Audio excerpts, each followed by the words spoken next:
The day we thought we had finally conquered humanity, everything went spectacularly wrong. And by wrong, I mean terrifyingly, impossibly, absurdly wrong. My name is Crix Von Tash, Senior Battle Coordinator of the Galactic Dominion Fleet.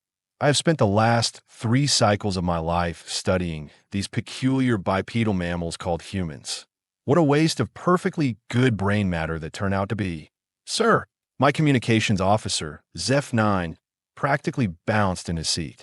The human orbital defense platforms are going dark. All of them. I leaned forward in my command chair, watching the tactical display with what I thought was well-deserved satisfaction. Earth's mighty shield generators, those impressive energy barriers that had kept us at bay for months, were flickering out one by one like dying stars. Their massive weapons platforms drifted silent and powerless in the black void of space.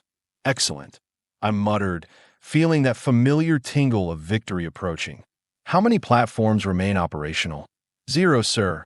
Complete system failure across all defensive networks. Bridge erupted in cheers for my crew. Tentacles waved in celebration. Chittering sounds of joy echoed through the metal corridors. After 18 months of siege warfare, the humans had finally run out of tricks. Or so we thought. Prepare the invasion fleet, I commanded, standing tall on my 6 legs. Today, we claim Earth for the Dominion. What happened next will haunt my nightmares until the day I molt my final skin. The first sign something was amiss came from our deep space sensors. Lieutenant Crix Beta, our scanner specialist, suddenly went very quiet at her station. Sir, her voice carried an odd tremor. I'm detecting massive energy signatures from the planet's surface. Obviously, I scoffed. They're probably powering up some last-ditch defensive measure. Desperate creatures always try something foolish before the end. No, sir, that's not what this is. I walked over to her station, my claws clicking against the deck plating. The sensor readings made absolutely no sense. Energy outputs were spiking across every major population center on Earth, but these weren't weapons signatures. They were something else entirely. What am I looking at, Lieutenant? Biological energy signatures, sir. Massive ones. And they're growing stronger by the minute. Biological energy? That was impossible. No known species in the galaxy could generate that kind of raw power through biological processes alone. The readings suggested power levels equivalent to our largest plasma cannons, but coming from individual life forms. Recalibrate the sensors, I ordered. Obviously, there's some kind of interference. But even as I spoke those words, I felt a cold sensation spreading through my primary nervous system. Something was very, very wrong here. The tactical display suddenly lit up with thousands of new contacts. Not ships, not vehicles, individual beings, rising from the surface of Earth like some kind of biblical plague. They were moving fast, impossibly fast, streaking upward through atmosphere and into open space without any visible means of propulsion. Sir, Zeph-9's voice cracked with panic. We have incoming. Thousands of them. Incoming what? I demanded. Ships? Missiles? Humans, sir. Individual humans. They're flying through space without suits or vessels. I stared at him for a long moment, waiting for the punchline. When none came, I realized he was completely serious. That's impossible, I said flatly. Humans can't survive in vacuum. They are fragile organic creatures with primitive biology. The main screen flickered to life, showing external camera feeds. What I saw there defied every law of physics and biology I thought I understood. Humans, actual humans, floating through the void of space as casually as walking through a garden. They weren't wearing environment suits. They weren't using propulsion devices. They were simply flying, their bodies glowing with that same energy our sensors had detected. Point one of them, a female with short brown hair and what appeared to be normal human clothing, drifted directly in front of our primary camera. She looked directly at us through the lens, smiled, and waved. Then she spoke. In space, without a communications device. Hello there. Her voice came through our communication systems clear as crystal. I'm Captain Lisa Torres of Earth Defense Corps. We need to talk. My primary brain shut down for approximately 3.2 seconds while my backup neural systems tried to process what I was witnessing. How? I finally managed to croak. Are you speaking in vacuum? Her smile widened. Oh, that's just one of our newer tricks. We have learned quite a lot since you showed up in our neighborhood. Sir, my weapons officer, Grick 7, suddenly shouted. They're surrounding the fleet. The tactical display confirmed his worst fears. Thousands of individual humans had somehow positioned themselves around our entire armada. Not near it, around it. They formed perfect geometric patterns in three-dimensional space, moving with precision that would make our best pilots weep with envy. This is impossible, I whispered. Humans don't have space flight capabilities beyond primitive chemical rockets. Captain Torres apparently heard me, because she laughed. Actually laughed, the sound somehow carrying through the vacuum to our communication systems. Oh, Commander Crix von Tash, she said, and my secondary heart nearly stopped when she used my name. You really should have done better research before picking a fight with us. How do you know my name? We know a lot of things. For instance, we know you have been planning this invasion for 2 years. We know about your supply lines, your reinforcement schedules, and your species' rather embarrassing weakness to certain electromagnetic frequencies. The bridge went dead silent. Our classified military intelligence was somehow in the hands of primitives who should barely understand fire, let alone advanced strategic planning. Impossible, I repeated, though the word was starting to lose all meaning. You keep using that word, Torres said, her image now appearing on every screen throughout my ship. I don't think it means what you think it means. One of the humans near our starboard flank, a male with blonde hair and an oddly cheerful expression, suddenly accelerated toward our hull. I watched in horrified fascination as he approached one of our heaviest armor sections and simply pushed through it. Not cut through, not blasted through, pushed through, as if our military-grade titanium composite was made of soft clay.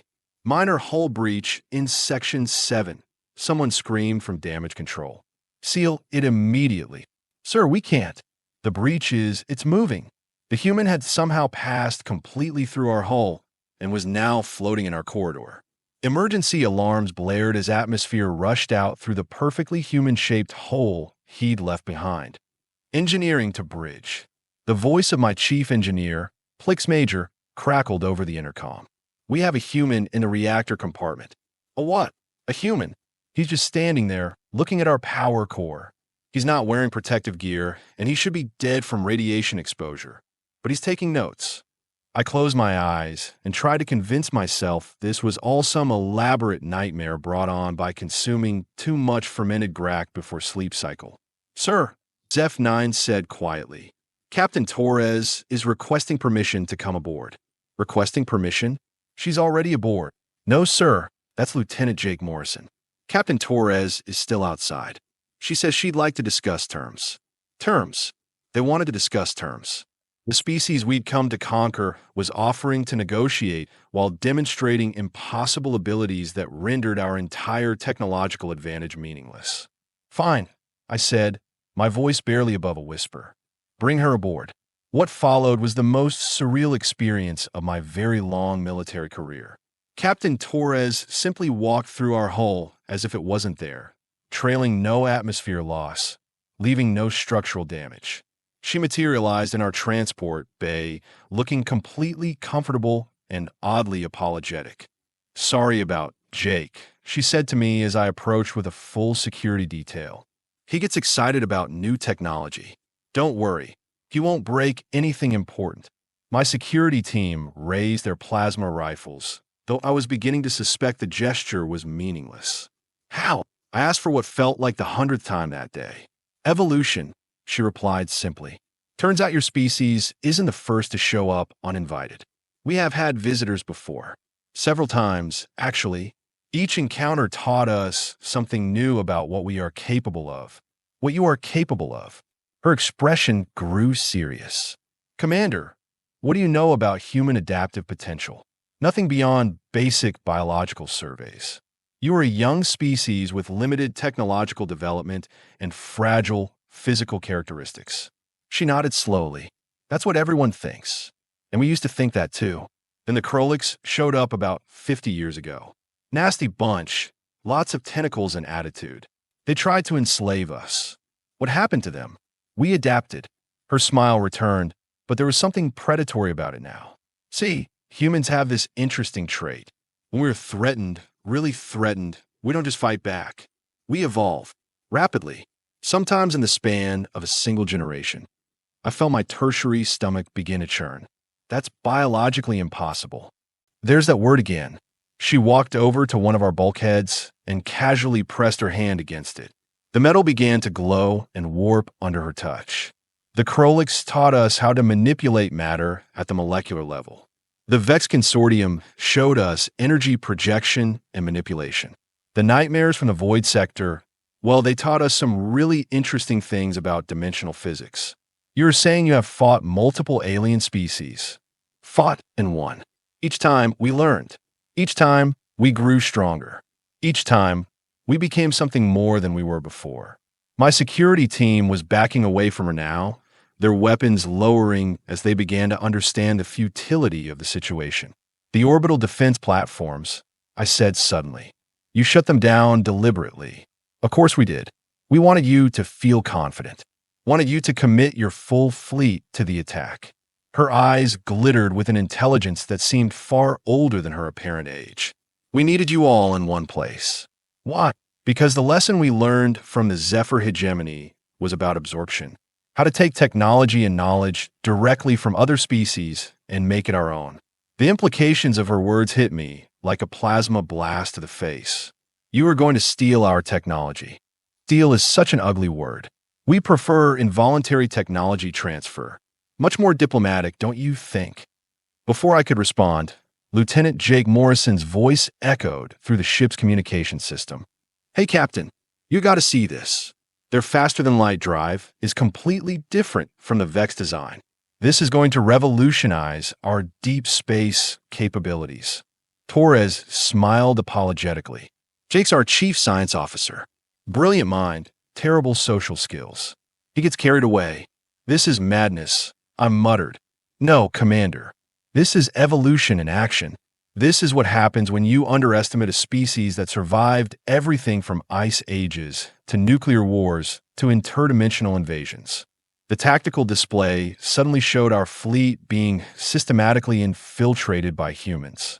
They moved through our ships like ghosts, apparently immune to our weapons, our defenses, and our desperate attempts to stop them. People are going to resist, I said. Some will. Most won't. See, here's the thing about humans, Commander. We are really, really good at two things: adapting to survive and learning from our mistakes. And you aliens? You have been our greatest teachers. She walked toward the exit, pausing at the doorway. Oh, and Commander, you might want to recall any reinforcement fleets you have heading this way. We will be upgrading our capabilities significantly over the next few days, and frankly, things are about to get very interesting for anyone who thinks Earth is easy prey. As she left, I slumped into the nearest chair, my exoskeleton suddenly feeling far too heavy. Around me, my crew stood in stunned silence as the reality of our situation began to sink in. Humanity hadn't just survived our attack. They had used it as an opportunity to grow stronger. And now, with access to our technology and knowledge, they were about to become something entirely new, something terrifying. The hunt had become the hunted, and we never even saw it coming. 3 hours later, I understood the true meaning of Terror MY flagship. The Dreadnought-class vessel, Eternal Conquest, had become something unrecognizable. Human beings wandered through corridors designed for my species, casually rewiring systems that had taken our greatest engineers decades to perfect.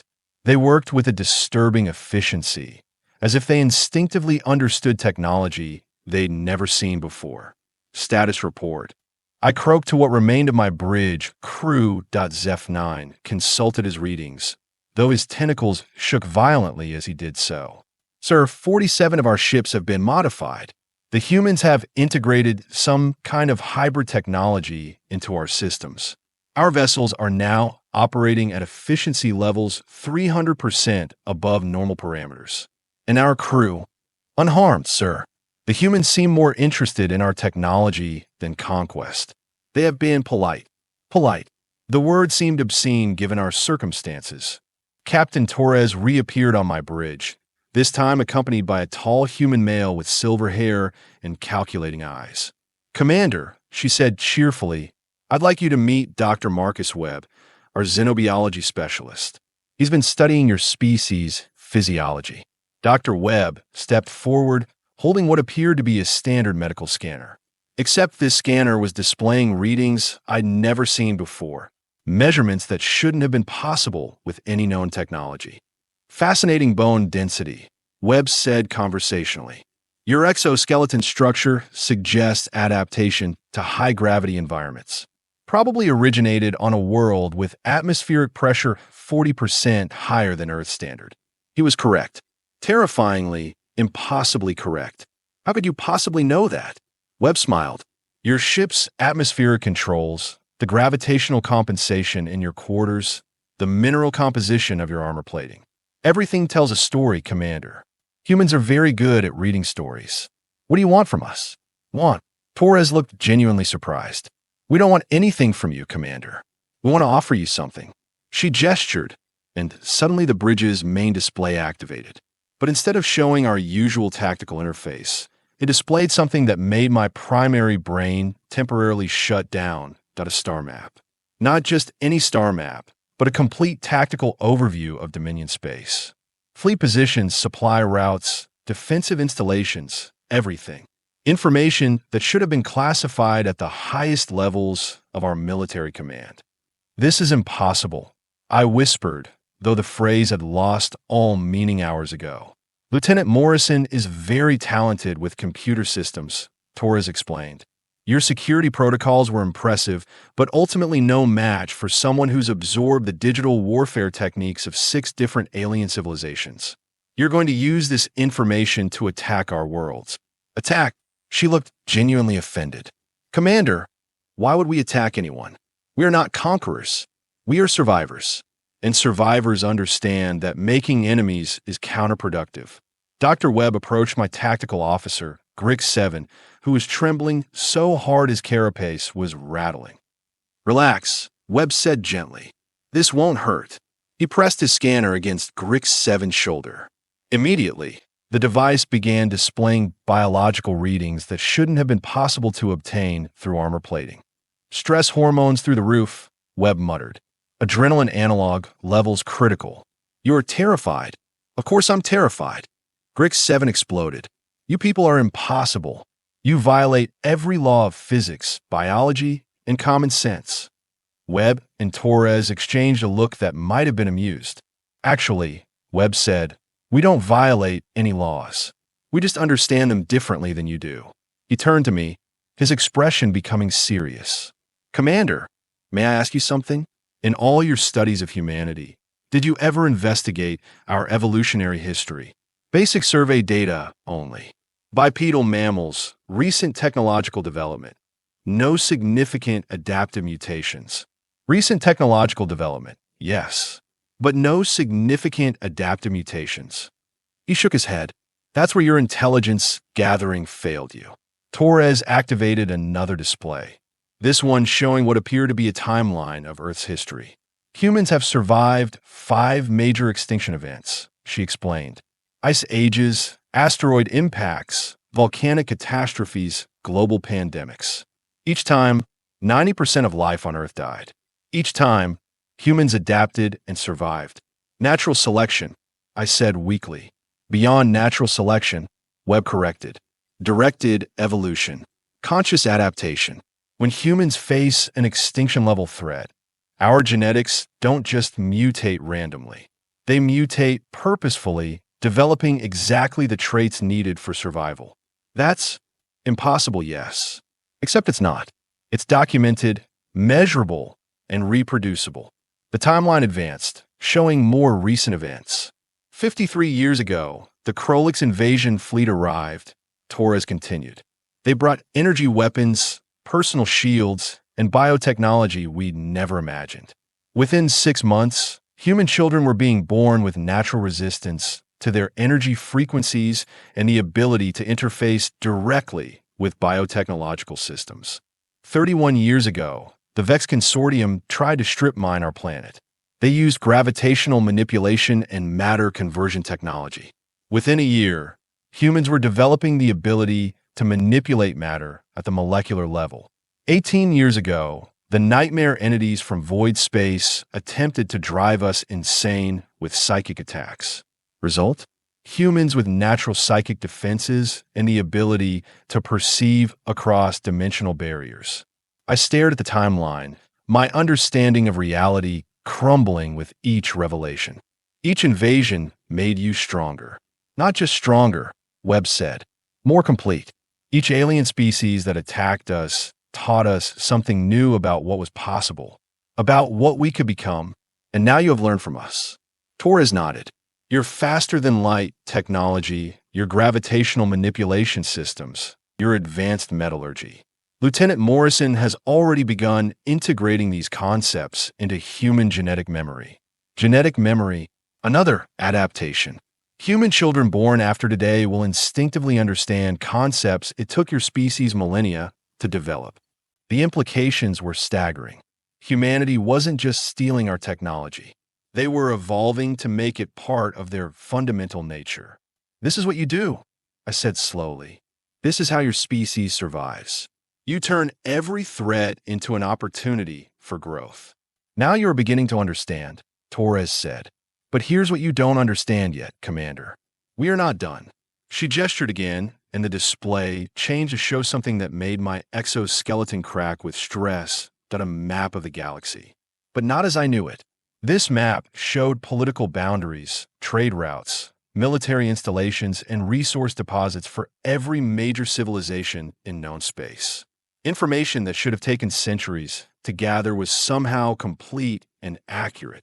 How? Your computer systems contained more than just Dominion intelligence, Webb explained. They contained diplomatic files, trade agreements, and cultural exchange data from dozens of species. Morrison didn't just crack your security. He absorbed your entire collective knowledge of galactic civilization. You're going to conquer the galaxy. Conquer? Torres laughed, but there was something sharp in the sound now. Commander, you still don't understand what you're dealing with. She walked to the center of the bridge, and suddenly every system around us began responding to her presence. Not to controls or commands, but to her actual presence, as if the ship itself had become an extension of her will. Humans don't conquer. We integrate. We adapt. We become. The ship's lights dimmed, then brightened in patterns that seemed almost alive. Every species that has ever threatened us has become part of us. Krolik's biotechnology lives in our cells. Vex energy manipulation flows through our nervous systems. Nightmare dimensional awareness guides our perception. And now we have your space-folding capabilities, your gravitational control systems, and your industrial fabrication techniques. Her smile was radiant and terrifying. Humanity is about to take its next evolutionary step. Dr. Webb approached me with his scanner again. Commander, I'm going to make you an offer. Not as a conqueror to conquered, but as one intelligent species to another. What kind of offer? Join us. The words hung in the air like a physical presence. Not as slaves or subjects, but as partners. Your species has skills we lack. Strategic thinking, long-term planning, industrial organization. We could learn from each other. And if we refuse, Torres answered, then you leave. All of you. Return to Dominion space and never come back to this sector of the galaxy. You would let us go, of course. We are not monsters, Commander. We are just very, very good at surviving. I looked around my bridge at the faces of my crew.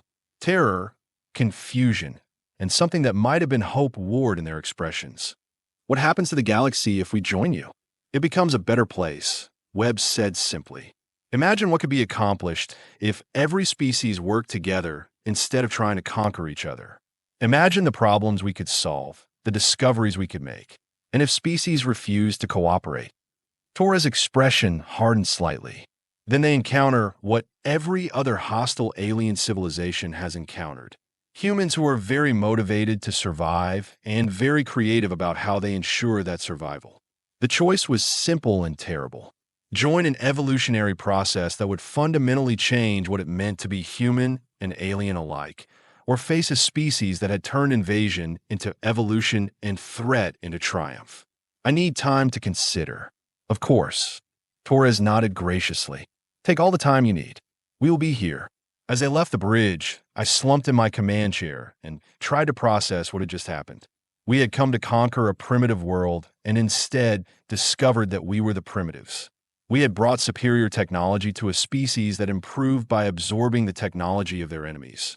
Worst of all, I was beginning to realize that joining them might not be the worst fate imaginable. IT might be the best opportunity our species had ever been offered. 3 days later, I sent a message to Dominion High Command. It was simple and direct. Mission status, catastrophic success. Recommend immediate diplomatic contact with human leadership. Do not, under any circumstances, send additional military assets to Earth sector. Humanity is no longer what we thought it was. They may be what we need to become. The response came 12 hours later. Explain. I looked out at the modified ships of our fleet, now operating with hybrid human Dominion technology that exceeded anything either species had achieved alone. Human and Dominion crew members worked side by side, sharing knowledge and techniques that were revolutionizing both our civilizations. Evolution in action, I transmitted back. Come see for yourself. But come in peace or don't come at all. Because one thing had become absolutely clear, humanity didn't just survive threats to their existence. They transformed them into advantages. And maybe, just maybe, that was exactly what the galaxy needed. 2 weeks passed before Dominion High Command responded to my reports. When they did, it wasn't with the diplomatic envoy I'd requested. They sent Admiral Thex Mordain with the 3rd Battle Fleet. You absolute fool. The Admiral's image crackled over our communication system. You have been compromised by some kind of human mind control technology. We are here to extract you and glass the planet. I stared at the tactical display, showing 47 Dominion dreadnoughts dropping out of hyperspace. Each one bristled with enough firepower to crack a continent. Together, they could sterilize Earth's entire surface in under an hour. Admiral, you don't understand what you're dealing with. I transmitted frantically. These humans aren't what our intelligence report suggested. They're primitives who got lucky once. Thex Mordain interrupted. Nothing more. Prepare for immediate extraction. We will have you in a medical bay within the hour.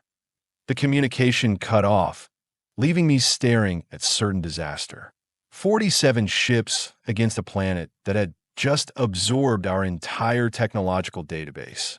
This wasn't going to be a battle, that IT was going to be a demonstration. Captain Torres materialized on my bridge without warning, though by now I'd grown accustomed to her casual violation of physics. Problem? She asked, noting my obvious distress. My people. They have sent a battle fleet. She glanced at the tactical display, counting ships with the detached interest of someone reviewing a grocery list. 47 vessels. Impressive. Admiral Thex Mordain commanding. If I'm reading those energy signatures correctly. You know our Admiral. We know everyone now, Commander. Your database was very thorough. She paused thoughtfully. The Admiral has quite a reputation. 17 successful planetary conquests. Known for his scorched earth tactics. Not exactly the diplomatic type. He's going to try to destroy your world. Try being the operative phrase. Torres smiled, and I felt that familiar chill run down my spine. Dr. Webb, could you join us, please? Webb appeared moments later, carrying what looked like a standard tablet device. Except this tablet was displaying readouts that made my head hurt to look at directly. The integration process is complete, he reported. All volunteer subjects have successfully adapted to the new genetic modifications. We are ready to proceed with the field test. Volunteer subjects? Torres turned to me with that unsettling smile. Commander, did you think your crew members were the only ones interested in joining our little evolutionary experiment? The implications hit me like a plasma cannon to the face. You have been modifying humans? Not modifying, upgrading. We told you, Adaptation is what we do. Your species brought us new possibilities. Some of our people volunteered to explore those possibilities. What kind of possibilities? See for yourself. The main screen activated, showing external camera feeds of the space around Earth. What I saw there defied every assumption I'd made about the limits of biological evolution. Humans floating in space as before. But these humans looked different. Taller, with skin that seemed to shimmer with metallic undertones. Their eyes glowed with the same energy signatures I'd learned to associate with our most advanced sensor arrays. Anunso Bebux Blainat. They have integrated Dominion exoskeleton durability with human adaptive flexibility, plus a few improvements of our own design. How many? About 10,000 volunteers for the first batch. We want to be conservative. 10,000 against 47 warships. The number seemed absurd until I remembered what I'd learned about human military philosophy. They didn't fight fair, they fought smart. Admiral Thex Mordain to unknown vessels. The Admiral's voice boomed across open frequencies. You are in violation of Dominion space. Withdraw immediately or face destruction. One of the enhanced humans, a female with silver hair and those disturbing glowing eyes, drifted directly in front of the Admiral's flagship. When she spoke, her voice carried across every communication system in both fleets. Admiral Thex Mordain, we are Captain Rebecca Stone of the Earth Defense Corps. We understand you have come to rescue your people. I have come to extract my personnel and eliminate a threat to Dominion security. I see. Well, that's unfortunate. Your personnel are here of their own free will, and we are not actually a threat to anyone who doesn't threaten us first. The Admiral's response was predictable. All ships, open fire. Target the planet. What happened next will be studied in military academies across the galaxy for generations, assuming any of our military academies survive what's coming. The moment the Dominion fleet opened fire, 10,000 enhanced humans moved. They didn't fly toward the ships. They didn't attempt to intercept the weapon's fire. They simply disappeared. 1 second they were floating in space around Earth. The next second they were inside the Dominion ships. Admiral, someone screamed over the communication channels. We have intruders. They are everywhere. Impossible. Our shields are at maximum. Sir, they are not breaking through the shields. They are ignoring them completely. I watched the tactical display in fascination and horror as energy signatures appeared throughout the Dominion fleet. Not weapon signatures, human signatures. Enhanced humans had somehow bypassed every defensive system and materialized directly inside 47 heavily armed warships. How? I whispered. Dimensional phase shifting, Webb said casually. We learned it from a nightmare entities 18 years ago. Took us a while to figure out how to apply it to three-dimensional space, but your people's gravitational manipulation technology provided the missing piece. You can walk through matter when we want to, among other things. The communication channels erupted with reports from the Dominion fleet. Weapons systems shutting down. Engines going offline. Life support being improved. Sir, came a panicked voice from one of the ships. The intruders aren't attacking us. They are upgrading our systems. What? They are installing some kind of hybrid technology. Power efficiency is up 400%. Our weapons are more accurate than they have ever been. Admiral Thex Mordain's voice cut across the chaos.